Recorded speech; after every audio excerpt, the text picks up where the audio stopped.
Now, Florida Republican Senator Marco Rubio, member of the Foreign Relations and Intelligence Committee. Senator, good morning. Good to have you here. You know, his thoughts were echoed in a lot of places over the weekend. Is there going to be a fundamental reevaluation of how we're doing things? I hope so. This is what happens when your decisions on foreign policy are driven by politics, domestic politics, rather than what's in the best interest of the outcome, which is victory. And that's what's happened with this White House. They ultimately, reluctantly came to deal with this issue much later than they should have. And even then, they did it in a way that hashed back to the 2008 campaign and 2012 campaign, as far as being the president who could brag about disengaging us from the Middle East, as opposed to approaching this as what is the best strategy to defeat ISIS. And you're seeing the results of it. You cannot defeat an army on the ground simply from the air. And to put all your eggs in the basket of hoping that local ground forces will be able to do the job was a deeply flawed strategy from the beginning. It's the ideal outcome, but it's also increasingly the least likely. The likeliest outcome necessity here is that they will involve some coalition of ground forces from outside of Iraq to defeat ISIS. All right. You know, we've been talking to Turkey. Turkey now says that they'll allow us to begin missions from Turkey.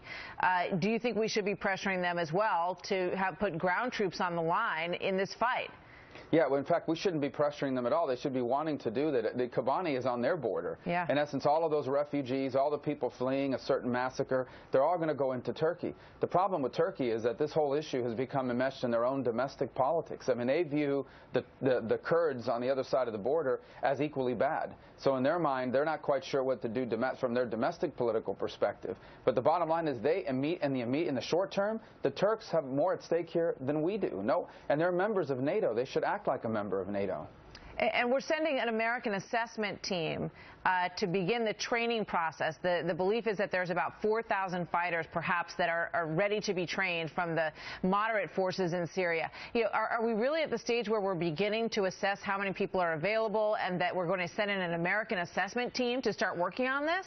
Look, I support all those things. That would be great. The problem is that this conflict is moving faster than our ability to identify, train, equip, and place in the field these rebel elements, or anybody for that matter. ISIS is not going to sit around and wait for us to train rebels. By the time they're ready to go, it may be too late, as you can see from the progress they've made. And it's not just in Kobani. It's the progress they've made now on the outskirts of Baghdad and in other parts of the country. And let me tell you, if they succeed in Kobani, it will completely demoralize our ability to rally any sort of forces on the ground to confront them. That's when people strip off their uniforms, they abandon ship, they abandon their posts. Really? It has a psychological impact.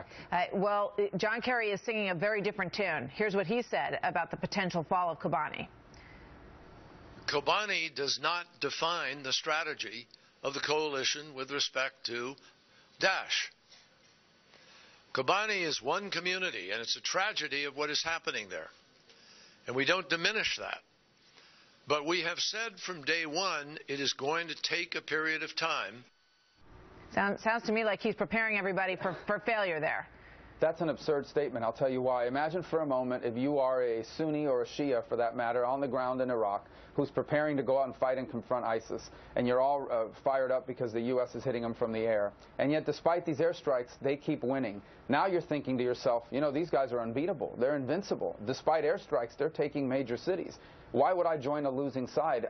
It's better for me to flee into Turkey or Jordan or Lebanon or anywhere for that matter. It would be deeply demoralizing to this effort to allow them to take territory. And for John Kerry to say that proves to you how out of touch they are about this reality. They are doing anything they can to disengage us from this process by doing the least amount possible. And it's leading to this terrible outcome.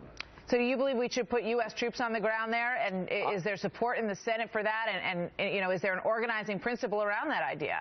Well, first of all, you will not defeat ISIS from the air. Someone's going to have to defeat them on the ground. The scenario would be that the Iraqis can defeat them. But what if they can't? Are we then in a position to accept that ISIS wins? Of course not. So I do believe that we need to seriously begin to move forward on a plan that involves not just U.S. Special Operations Forces, but Jordanians and Turks and Saudis and all these other countries to put some sort of ground element in place that can at least confront these guys and stop this spread and growth until these local forces are capable of doing the job themselves. One last question for you. Do you believe that Chairman Dempsey is starting to separate from the president on the way forward here?